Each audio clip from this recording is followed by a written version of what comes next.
Doctor B R. आम्बेडकरनि सिक्ला मथारक डॉक्टर बी.आर. आम्बेडकरनि आसाइमा सालनो रगै मथानि बाना तै कगलाम पान्डा संजाखा आबुबाय बाक्सानो आसाइमा सालनो रगै tui kachang tai phol phokla rok bakha hapania hospital jomani o or samung butangno tui amchai kitingoi no belai kheno khatungma nukjakha or samung butango manjakha bodolni achukphang Bishwanath Sarkar or salno kitingoi saltam romai kwbangma social service panda bo khlaijaka magna sak naimung magna bithi bagmung tai juda juda thui test ECG rok bo khlaijaka khoksa rang nangya winno abno karibo hastini sikla rokno nesha mukto khlaina bagai sisarmung samung butang rok bo khlaijaka আমি সমস্ত সদস্য এবং সদস্যদের request করছি অনুরোধ করছি B.R.. Ambedkar সামাজিক যুব সংস্থার যারা আছেন আজকে উপস্থিত আছেন সবাইকে অনুরোধ করছি আগামী দিনে খুব সুন্দর প্রিন্সিপালের মধ্যে এই সমাজের প্রতিটা বর্গের ক্ষেত্রে কাজ করে যাওয়ার জন্য এবং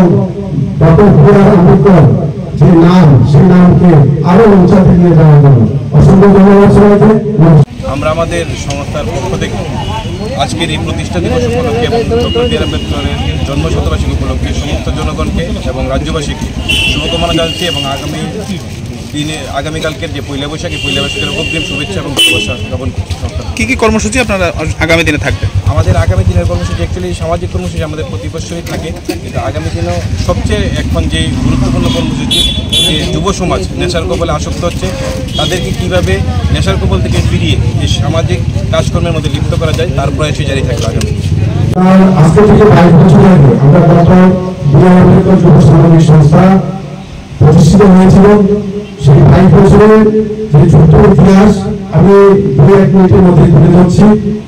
অ্যাকচুয়ালি আজকে থেকে 22 বছর আগে আমরা আমাদের এই পাড়ার যারা বড় বাবারা ছিল, আমার বাবা ছিল, মাস্টারদা ছিল, আমাদের ছিল, তারপরে মদিনা ভাইরা ছিল, মদিনা ছিল, বন্ধুরা ছিল, অনেক এদিকে ভাইরা ছিল, বাবারা ছিল, আমাদেরটা ছিল, আমাদের বন্ধুরা ছিল। তারা সবাই মিলে আমরা এই বি.আর. আম্বেদকর জন্মজয়ন্তীর দিন আমরা আমাদের এই সামাজিক সংস্থাকে প্রতিষ্ঠা করেছিলাম। তখন থেকে আমাদের শুধু দুর্গাপূজাটাই হতো, বহু কাল আমরা এই দুর্গাপূজাটা করেছি। সেই দুর্গাপূজা থেকে আস্তে আস্তে আমাদের শুরু হলো আমাদের ছোট্ট একটা ক্লাব। সেই ক্লাব থেকে আমরা আস্তে আস্তে রেজিস্ট্রেশন পাই। তখন থেকে আস্তে থেকে 6-7 বছর আগে থেকে আমরা বিভিন্ন বসন্ত উৎসব, বিভিন্ন কর্মসূচি, সমাজের বিভিন্ন অনুষ্ঠান, তারপরে আমাদের ব্লাড ক্যাম্প, হেলথ ক্যাম্প, বিভিন্ন ভাবে আমরা প্রতি বছর সমস্ত